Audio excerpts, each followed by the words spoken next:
If you've ever looked at the price of meat at the grocery store and wondered how people are feeding a big family, this is exactly what I do. We have a family of 6, and buying pre-cut meat just doesn't make sense for our budget. So instead, I buy larger cuts whenever I can, come home, and break everything down myself. It might seem like extra work at first, but honestly, it only takes a little bit of time, and it saves us so much money in the long run.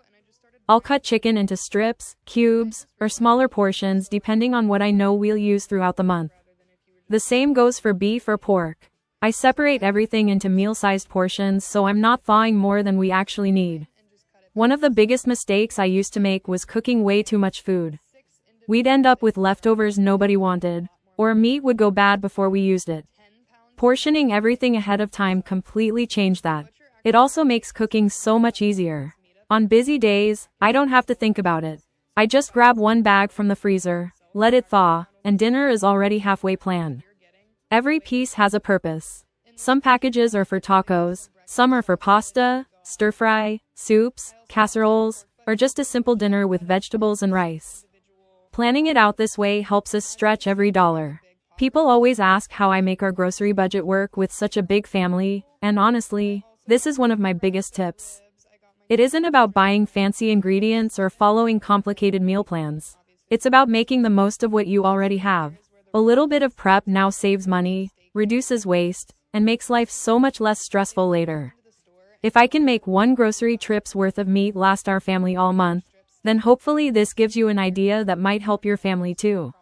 You definitely don't need a huge budget to put good meals on the table. Sometimes it's just about changing how you prepare your food before you ever put it in the freezer.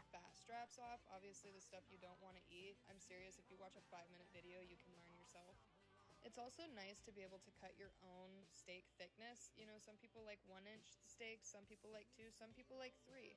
But it's nice to be able to choose for yourself how thick you actually want your steak. I cut up a couple different ones. I cut up a few 1 inches, a couple 2 inches. Me and my fiance like a thicker steak. The kids obviously don't enjoy a big thick steak. But I'm telling you guys, we do this once a month, and the food lasts us until halfway through the next month.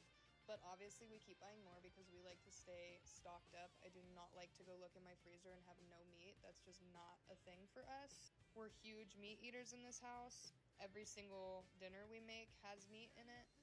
So using these hacks has definitely been a lifesaver. If you want to try it, why not? Why not save a little bit of money and get some good food? Don't make fun of me for having to chop up my ribs. I forgot to buy like big rib bags to separate them all, so I just chopped them up and threw them in the freezer bags. But hey,